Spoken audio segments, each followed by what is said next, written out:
All Hit Radio.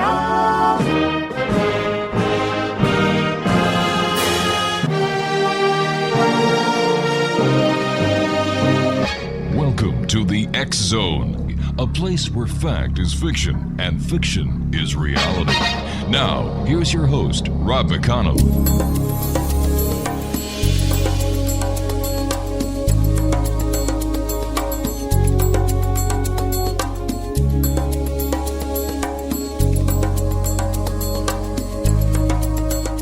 Welcome back, everyone. This is the X Zone. I'm Rob McConnell. We're coming to you from our broadcast center in Hamilton, Ontario, Canada. Worldwide toll-free, 1-800-610-7035. Email xzone@xzoneradiotv.com. On all social media sites, X Zone Radio TV. And our website, where you can listen to the X Zone 7/24/365, is www.xzoneradiotv.com. Exo Nation, my guest this hour is Gary Gillett, and Gary is currently finishing the writing of 4 books on metaphysics simultaneously, as they have intersecting but diverse topics. From the essence of spirituality told with the humor he has, The Boy is About to Die, the life, death, and life of Gary G., his recounting of his 4 near-death experiences and their effects on his life. For a new code of spiritual ethics, he has The Seas of Consciousness, now allowing a way to explore excellence of thought to create more enriched life. Then we go to help fill the gap of manifestation left by the bestsellers he has written, The D Factor, Why You're Not Manifesting Your Dream Life, which supplies the vital missing pieces of creating the life you deserve. And for kids, he has Mommy, Where Do My Thoughts Come From?, which explores the paradigm of parent-child relations via the idea of consciousness, thought, and practice. He recently retooled the screenplay he wrote to be a compilation of ebooks about a young Cherokee woman during the turn of the century Texas called Morning Dew, The Life, Loves, and Transcendence of a Cherokee Girl. Joining me now from the beautiful state of Hawaii is Gary Gillett. And Gary, welcome back to the X Zone. How's it been, my friend? Oh, it's been really interesting. Good to hear from you again. Good talk. What's that? I said good talking to you, too. Oh, yeah. You look great on your picture. How's the weather up there? Well, let me see. The weather up here, it's raining. It's about 63 degrees. We're just getting into the fall season here. The leaves are turning beautiful colors, and we're expecting snow in about a month. Hooray. Yeah. I always love when I speak to people in Hawaii or down south. They say, so what's your weather like? Well, I talk to Canadians all the time because I also work on the Front Street. And I get to talk to all your brethren and everybody else from around the world, and I like to keep up on what's going on. Tell me, Gary, how is, over here in North America, especially down in the state of Texas, people are worried about Ebola. Is anything being mentioned about Ebola in Hawaii, or are there any precautions being taken? Not so far as I can tell. We're still working on the GMO issue up here and trying to get everybody to vote yes on the initiative. Not no, like the big corporations are asking, but yes, vote yes. If you can hear this, please vote yes. It will make a huge difference. We've got about 2.5 minutes before I have to go for my break. Why don't you tell our listeners about the GMO initiative? Well, from what I understand, we're working all the time trying to get Monsanto out of here, but it's not really easy because they own so much of the islands. But we're working very hard to do it, and apparently everyone has been getting the message to say no on the initiative, and the no will basically keep them in charge. So basically, it's the opposite, and there's a grassroots of people who are saying, okay, it's time to actually vote yes. So don't look at those pretty little Hawaiian faces on the TV and say, oh, they're all saying no. Well, they're working for Monsanto, so keep that in mind. Yeah, it's just like all the doctors that go on the media and talk about Ebola. They're all being fed cue cards and bullet points by the White House. So, who do you believe anymore, Gary? Yeah, no one. Be true to yourself, eh? Gary, you've written 4 books. Where do you find the time? Because, man, you are really busy. Well, I work a few days a week. I work 12-hour days, 9 a.m. to 9 p.m. on Front Street. So I put those 3 days of solid, what they would call on the pavement work, and then I have 4 days to write. So I've been writing, and actually the first book took me about 35 years to actually complete, which I've done since I've been here. Wow, Gary, stand by. You and I have to take our first commercial break. Exonation, our guest this hour is Gary Gillett. Now, his website is www.metaliving.org. That's www.metaliving.org. And when we come back from this 2-minute commercial break, we're going to be talking to Gary about his near-death experiences and his books. And we're going to get really deep into the question about good and evil and much more. If you'd like to give us a call, or if you'd like to send us an email, our email address is xzone@xzoneradiotv.com. On all social media sites, X Zone Radio TV. And our main website, where you can actually listen to the X Zone Radio show 7 days a week, 24 hours a day, 365 days of the year, is www.xzoneradiotv.com. Don't forget, the X Zone Christmas store is going to be opening now in a week or so. Plus, the X Zone newspaper is coming out. We've got so much happening here. Keep your eyes on us, and everything will be coming live at www.xzoneradiotv.com. I'll be back on the other side of this break. Don't go away.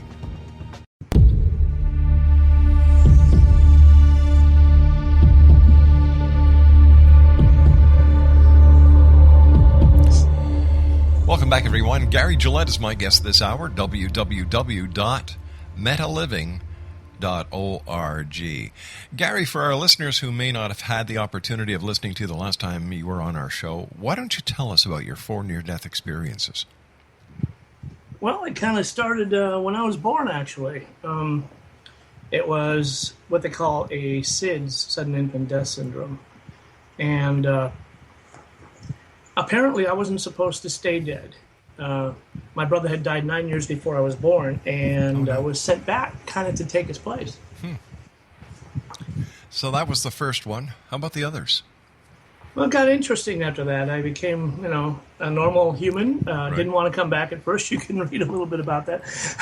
But I was convinced to come back, and that this family would love me, and it would be okay. And somewhere around my 8th birthday, or my 8 years of being a little boy, I got involved in something that was quite interesting. It was, in fact, a very freak accident that involved a lawnmower and an object, a bolt that is used to attach transformers onto electric lines.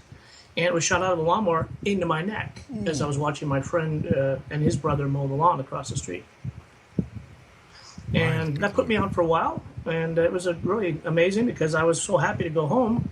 But I was again informed that I was to come back and do what I could to come back and try to teach the lesson of what I've learned. Basically, that is that life is not what we think it is.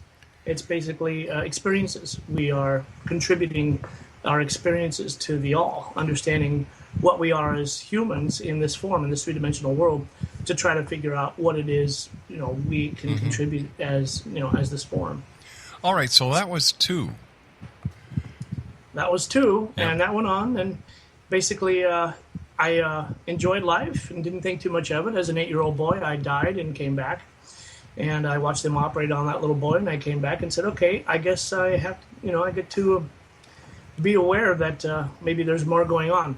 And I became, I guess you could say, hyper-aware that everything that was going on around me was not what I was, told it was. All the perceptions changed. Colors changed. I couldn't try to explain. I tried to explain it to my father, and he just laughed.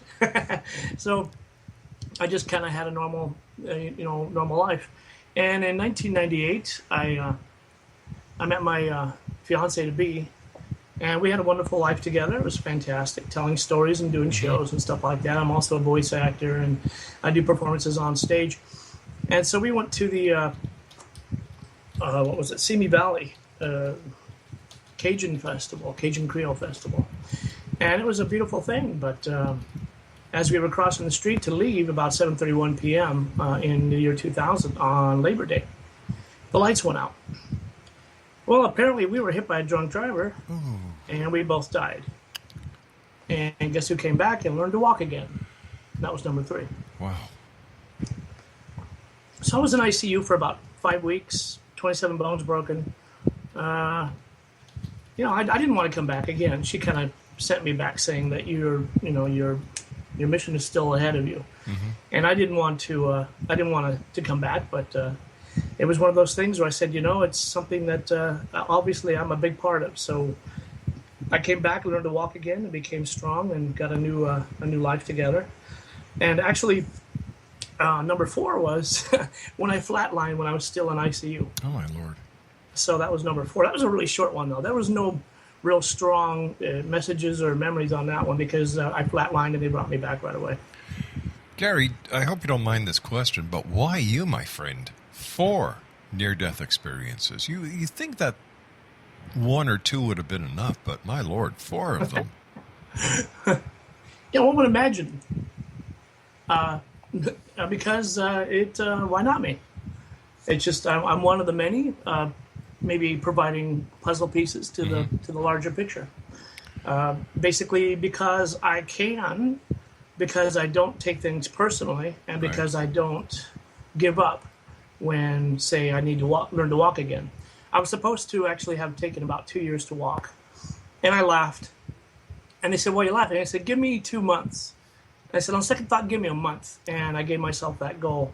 And within a month, I was back on my feet again. Gary, what's it really like on the other side?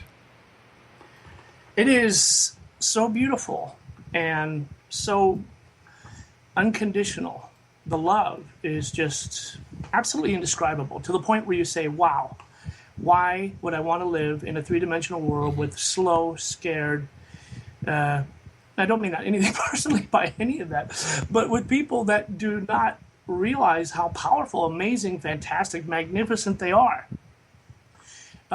You only get that kind of taste of it when you do die, or when you have out-of-body experiences, what they call UBIs. Right. You only get those experiences when you experience them. You can't really read about them and say, oh, I kind of get that. Well, you kind of might if you read enough and realize that maybe there's more going on than you can see with the human eye, that you can even imagine.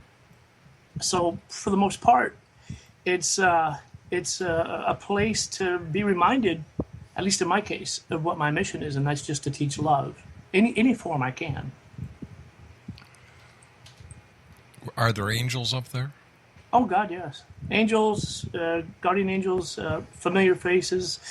It's kind of what you manifest in a way, because it's what you need to continue your mission. Now, I say that because I died when I was a baby, so I had no preconceptions as to what I would expect, but yet there was all that and so much more, and instantaneously, any questions you have are answered as soon as you can. You don't have to say them. You don't even speak. As soon as you think them, they're right there, the answers for you in any form you like. Wow. Why do we keep coming back, Gary? What's the reasoning behind it? By we, do you mean everyone? Everyone, right. Because I've been told by so many people that when we finish this life, we go to where we make the decisions, explain this life, and then if we want to experience another life, we just come back down in it. Or if we haven't finished things in this life, we start another life. It's very confusing. Well, just in this dimension, it's confusing enough. Mm-hmm.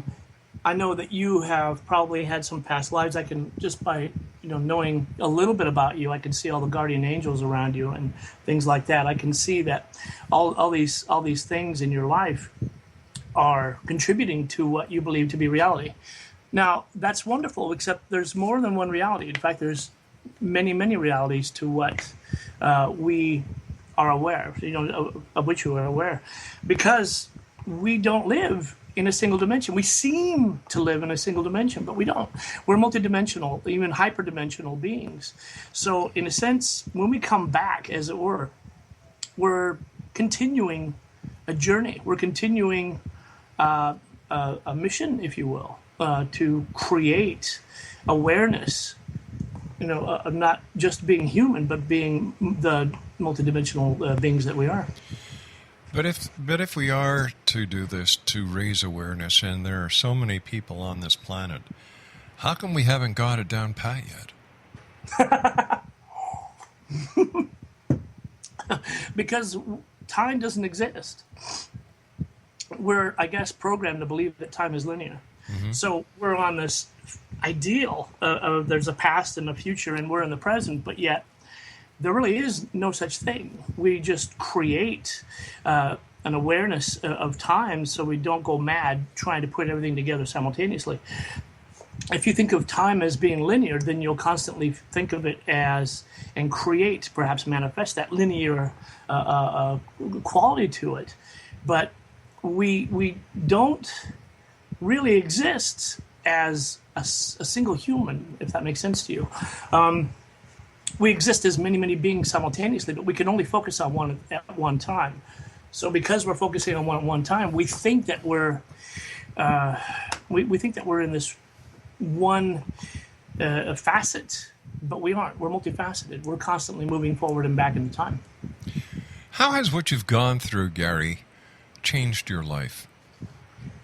It's made me more aware that if we were to do anything, we need to realize that we have this ability to go way beyond what we're, I guess, programmed or believed, taught to believe through many facets of whatever we consider our source of information. We are healers. We're co-creators with God, with the whole essence of everything. We have the ability to make everything that we can imagine and then some, because we are, in a sense, a part of God, not apart from God. And that's the thing I'm always trying to stress, is that since I was a little boy, I was told that God is part of you. I said, wow. So I have nothing to fear. No. So my my second NDE in my 8th year, I remember my mom saying, will you be okay when I'm on the stretcher on the way to the hospital? Of course I will. I'm with God. I'm a part of God. And so I guess in my experience, just the awareness that helping people realize who they are has made me happy that I came back. That's definitely changed perspective, I guess you could say. So I guess it's safe to say that you don't fear death. No, because I don't want to say that I welcome it, although I do, because I welcome the idea of the beauty of the other side, as it were, this thin veil, which I have been able to see a little bit of. No, there's no way you can fear death, because we're only existing on a plane we understand. But there's the whole other side thing, the idea that death is, final. The end all is insane. All right, Gary, stand by, my friend. You and I have to take our news break at the bottom of the hour. Exonation Gary Gillett is our very special guest this hour. He's speaking to us from his home in the beautiful state of Hawaii.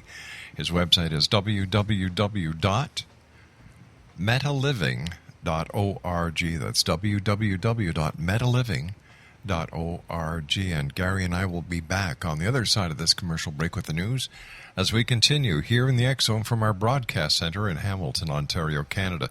Don't forget, you can go online and sign our online petition at www.stopebolapetition.com. We'll be back on the other side of the news. Don't go away.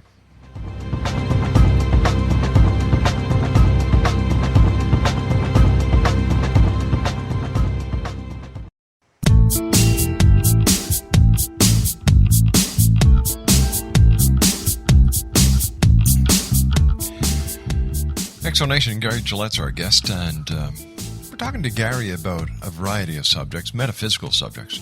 Gary's had 4 near-death experiences. He is an author. He's a voice actor. And he's just somebody who wants to bring the fact of reality, as Gary understands it, after having been to the other side and back 4 times. And he's written books. And for more information on Gary, he's got a great website, Exonation, at www.metaliving.org. That's metaliving.org. Speaking about near-death experiences and going to the other side, what or who is God? Now, that's a really good question. I like that one. I think, and excuse me when I sound like I'm rambling a little bit, but my mind is going through so many processes right now, and I'm realizing that right now I'm the Gary that is trying to be informative instead of the Gary that's crazy, silly, funny, that Gary. I'm just kind of like, okay, trying to put all this into perspective. And God is the essence of everything, in my opinion, because everywhere you look, everything you see, everything around you is God. It's a part of God. It's the essence of the all. It's what you see in a child's smile. It's what you feel when you feel a cat purr. It's God is everywhere, but it's all subjective. Everything is a subjective interpretation of our own reality. Virtually everything you can imagine is a subjective interpretation of what we believe to be our existence on Earth. So I think God is everything and everyone, and I think perhaps when we learn to see that a little bit more than now, then we'll realize that nothing is not special. Everyone we speak to is part of that God. Everything we are, everything we see, feel, hear, imagine, taste is God. So I don't think it's exclusive, and I don't think it's something that we need to strive closer to be, but basically realize that we are imbued with that essence to begin with. Then, Gary, why, in your opinion, are there so many wars about religion? Which religion is better? Who should go? Who should own this? Who should own that? Why? If there's only one God and we are part of God, therefore we are all one. You just answered your own question. People don't see that. They see that God is on our side and not with you. They see that God is in our ideals and not with yours. They see that God is only reachable through our route, our religion, our path. And that's, I think, the biggest problem, is because we are programmed to believe that we're separate, that we're not all one, that we're divisive, whether it is through politics or religion or philosophy or whatever. It's never, or rarely, it's rarely an awareness that people share. Let me ask you this question then, Gary.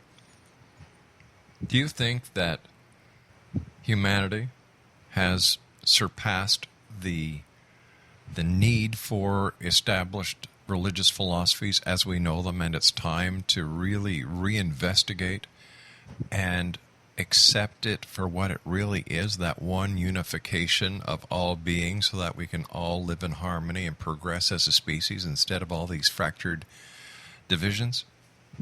Absolutely. And the root of all spirituality is that idea to begin with. It has very little to do with follow me and everyone else is wrong. That's where religion, which is from the Latin word religare, to bind together, has been pulled apart and used to divide more of us. And that is a control issue. It's basically so we can't see a lot of things that we would otherwise want to change. God, I should say, people associate miracles with God. And what did the doctor tell your mother which convinced her of miracles? On my second NDE, it was quite interesting because the doctor said, Mrs. Gillett, and he brought her in, and he said, I can't show you the x-ray. She said, why? He said, well, I go to church with you. And she says, yes, we all went to the same church. And I would never prevaricate or make something up, but I have to show you something that I can't allow you to take with you. And she said, what are you talking about? And he showed her the x-ray, which showed the bolt, which went into my neck, curved to miss my spinal cord and jugular vein by 1/8 of an inch to keep me alive. And it came out perfectly straight. So she kind of realized that maybe there was more going on than even he could begin to imagine. You know, she realized that something else is going on, and it's a bigger picture than I can fathom at the time. And she really didn't tell me. She kind of hinted at it when I was younger, but I kind of laughed. And then, actually, just as I was packing to come here in 2010, I saw her note that she wrote to me about it. And I went, oh boy, I forgot about that. Yeah, it was a miracle. It was a genuine miracle. What did your mother tell you that convinced your dad she actually spoke to you from the other side? Well, she convinced him by speaking to me in the shower, which I thought was kind of funny. Because as I'm bathing, she says, Gary, and I says, hello. And she says, I need you to tell your dad something. It's amazing when you speak to the so-called other side that they kind of get down to business right away. And I said, can this wait till I'm out of the shower? And she said, I want you to tell your father to forgive himself. And I had no idea what that meant. I said, okay, for what? Just tell him to forgive himself. Okay, I love you very much. Goodbye, Gary. And she didn't say it like, like goodbye, I'll see you, but goodbye, I love you. Everything's in that one sentence, goodbye. And I went, okay, this ought to be real fun. I got out of the shower, dried, put my clothes on, and went into the kitchen where my dad was eating Cheerios. And he was just staring at his bowl of Cheerios. And I said, hey, Dad, how you doing? He goes, I'm okay. How are you? And he's very stoic. He's German, so he's kind of, just kind of like, well, this is just matter of fact. And right. I said, well, I'm sorry? I said, right. Yeah. And I said, well, I have a message for you. And he said, what? And I said, I have a message for Mom. And he says, what do you mean? And I said, well, she just told me to tell you something a few minutes ago. What do you mean a couple of minutes ago? Well, sometimes I get these messages. What did she tell you? I said, she told me to tell you to forgive yourself. And in all my years, I've never seen my father cry. Yeah. And he started crying right there. And I'm starting to cry just thinking about it. And he said, why would she tell you this? And I said, I don't even know what it means. And he says, I have to tell you something. I said, what are you talking about? He says, I wouldn't let her go when she was dying. She died in my arms and I wouldn't let her go. And I said, are you okay? So what does that mean? He says, I get what she's saying. But what did she tell you? And I said, well, you know how some people get UHF or VHF on their televisions? I get HBO. Nothing I can do about it. And he said, wow. He says, I needed to hear that. I said, I'm glad. I really am. Because I didn't know what it would, what effect it would have. But I felt like, I had to say it. So that pretty much convinced him. What is happiness to you? How would you describe happiness and how it helps in your life? Happiness is a choice we make. It's not a destination. It's not something that you need to strive for. You can choose happiness no matter where you are. And I know I live in Maui and I have a pretty good life. It's not what I'm going to, it's not the perfect life. Nothing is perfect ever. I was happy when I was in the hospital. I was happy when I was watching the video of my fiance, her funeral, because I couldn't be there in person. I was still in the hospital. I was happy because I chose to be happy. That I chose that even through the saddest moments, I could still be happy because of that sadness. I could feel the difference between, I could feel that profound sadness and loss.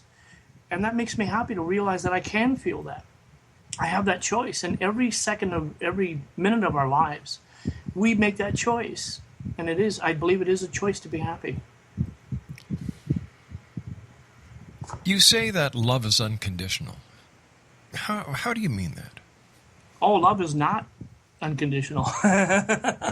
Love is very conditional. if that's what you meant. I think that if we were to learn to love unconditionally, we have to start with ourselves. I think love is conditional because we're looking for it extrinsically our entire lives. We're looking for someone to validate us as a human being. Say you open the door for a stranger and they don't say thank you. You feel like you've been slighted, don't you? No. Well, maybe you don't because you're a little higher being. But I'm saying some people might feel like, hey, how come they didn't say thank you for something I did I thought was nice? Or in some cases, why isn't that person as nice to me as I am to them? We're looking for conditions. All love is conditional until we realize that when we love ourselves unconditionally, that's the only way we can love others unconditionally. Otherwise, we will put conditions on it, even if we won't admit it. And you see, Gary, I was brought up to love unconditionally. I have never in my life loved with a condition. I have never thought, well, I will love you if you, or if I open a door for somebody and they don't say thank you, it's fine with me. I don't get upset. They might have something on their mind. I don't know what's going on in their head. Maybe they've just suffered a loss. Maybe they've just had some bad news. Maybe they've had a bad day at work. I don't know. Maybe I'm doing things all wrong. No, you're blessed. Did you always feel that way toward yourself, though? Sure. Did you feel you could love yourself unconditionally? Because I know for a fact if I can't love myself, no one else can either. That's exactly it. See, you're blessed, and for other people to realize that is a goal, perhaps, for the rest of you and I and other people who kind of grasp this concept, to maybe help them realize that if they can and when they do love themselves unconditionally, and congratulations, by the way, you can now see the world as worthy of your love. I believe that a lot of it has to do with the environment that you're brought up in. Because, I'm very blessed. I had a great childhood. I've got two very loving parents who are still with us today in their mid-80s. I have a brother. I have, with my wife, 6 children. We have 8 grandchildren. I talk to the most interesting people in the world each and every night. And all we want to do is make one positive difference in a person's life each and every day. That's how I've always been. Everything about that is a blessing because you were able to realize that at an early age. And because you are able to now see the bigger picture. You're able to see that when you love yourself unconditionally, you can love others unconditionally. Yeah. And that is, believe it or not, very rare. Really? Well, once again, I have to point to my upbringing and my religious teachings because we were always taught that God loves unconditional. Absolutely. Yeah, He gave when this. We get that from our parents, obviously, we can take that to the next level. Yeah, true. Why are you so funny? You've got a great attitude. And have you always had that attitude? Have you always been the kind of guy that's been off the wall? I think so. I think that I've always kind of saw perhaps the cosmic joke in life. Yeah. And I can access different parts of me to go, okay, now we're going to have so much fun. And then just come back and say, okay, I'm human again. And for me, it's I guess the ability to see that in other people. Right. And sometimes I bring out the best in people because sometimes they just freak the hell out. Well, laughter is the best medicine, Gary. Oh, yeah. Well, it releases endorphins, and it shows people that maybe we don't need to take things so seriously. And a lot of times I've taken situations and said, okay, I need to take all the pressure off this situation by laughing because it really is funny. It really is a funny idea that we're these three-dimensional beings trying to make this world fit to our standards, which it will never happen. It's not going to happen. Our subjectivity keeps it from happening because we are the ones to create that which we believe. Yeah. So that's absurd to begin with. And the more you realize that, and the more you can play with that, the more you can perhaps tap that side of yourself that says, okay, we're going to have fun. oh boy, we're going to have so much, oh God, leave me alone, that kind of thing. Oh, my Lord, you must have been fun as a kid. Oh, yeah. A lot of fun, yeah. Keep him in the other room, Ma. How about at school? Were you the class clown? No, I was one of those secret clowns. Oh, really? Where I would see something, Yeah. I would make a comment to the person next to me, and they would guffaw.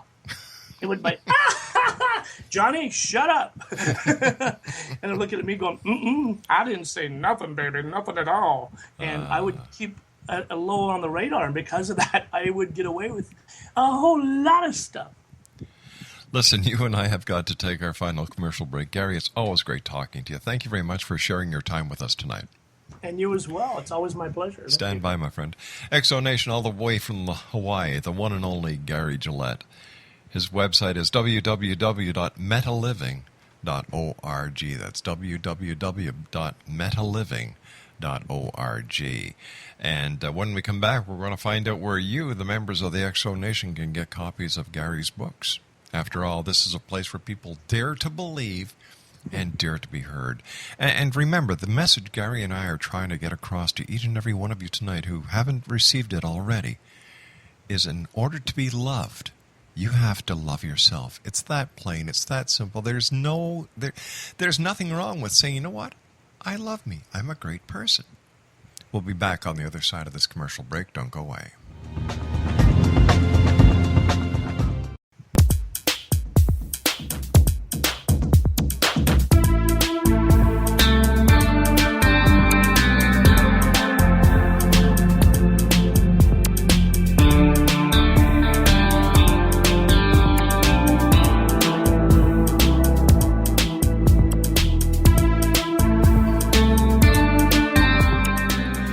Exo Nation, Gary Gillett is our special guest this hour.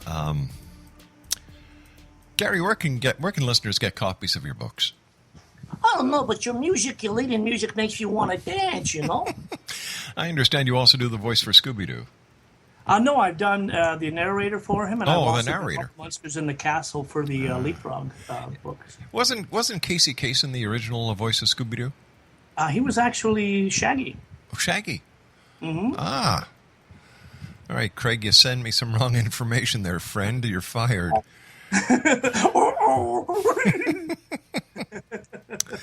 right, so where can listeners get copies of your book, my man? Oh, well, right now I'm having so much fun trying to get my book into ebook format, and I've been doing it for 2 weeks, and it just doesn't want to go. But if you go onto my website, www.metaliving.org, metaliving.org, you can get my free PDFs. You can get The Magic of Lucid Dreaming. You can also get 12 Secrets to Falling Asleep Within 30 Seconds of Hitting the Pillow, which everyone seems to be excited about over here for some reason. Basically, you also get the Transcendence Letter and my books. You're going to get the first 200 people who leave email on my website, they're going to get the choice of This Boy's About to Die or Mommy, Where Do My Thoughts Come From?, which is a really fascinating book I wrote on children's consciousness, for free. Wow. So they're going to get it for free, and everyone else is going to get the PDFs plus the PDFs and everything else as well. Do you think we should? Well, I know the answer to this, but I'm asking you. Do you think that we should start teaching our children about the metaphysical side of life when they're young? Well, I was writing a book called The Seeds of Consciousness, and suddenly it occurred to me that children need to know a little bit more about this information. So I kind of wrote a book for them in a half hour. Wow. From that book. And from that I came out with Mommy, Where Do My Thoughts Come From? And I think it's fascinating to think that because I have an eidetic memory, I remember almost everything that's ever happened to me since I was a little boy because of what I've been through. Mm-hmm. I can remember the thought processes even when I was a little boy and kind of translated them into an ability to see maybe what children could be thinking where they're not able to speak about. It's a great concept. We've got about a minute left, Gary. What is your message for the X-Zone listening audience tonight? My message is to look in the mirror and realize that's only a small facet of who you are. See yourself as more than that, as magnificence incarnate. Realize that you have the ability to change people's lives. You're standing on shoulders of giants like Rob and many other people who can allow you to see further. Realize that that ability is going to show you the next step and the next level in your own life. Maybe just realize that everything in this world has something to teach you. As Lao Tzu says, when the student is ready, the teacher appears. But who's the student and who's the teacher? It's our choice. Gary, great talking to you again, my friend. Take care of yourself. Continued success. I love what you're doing. You, my friend, are making positive differences in many people on this planet, and that is what we're here for. So thank you for being with us tonight. Keep the great work up, and I look forward until the next time you and I meet back here in the X Zone. Thank you, Rob. It's been a pleasure as always, and I look forward to talking to you again. Be safe, my friend. You too. Bye-bye now. X Zone Nation, Gary Gillett has been my guest this hour. Speaking to Gary, it's 2 o'clock in the morning in Hawaii. He got up just to speak with us tonight here in the X Zone. His website is www.metaliving.org. That's metaliving.org. I'll be back on the other side of the news at 6.5 minutes past the top of the hour as we continue here in the X Zone from our broadcast center in Hamilton, Ontario, Canada. Visit our website and listen to the show 7/24/365 at www.xzoneradiotv.com.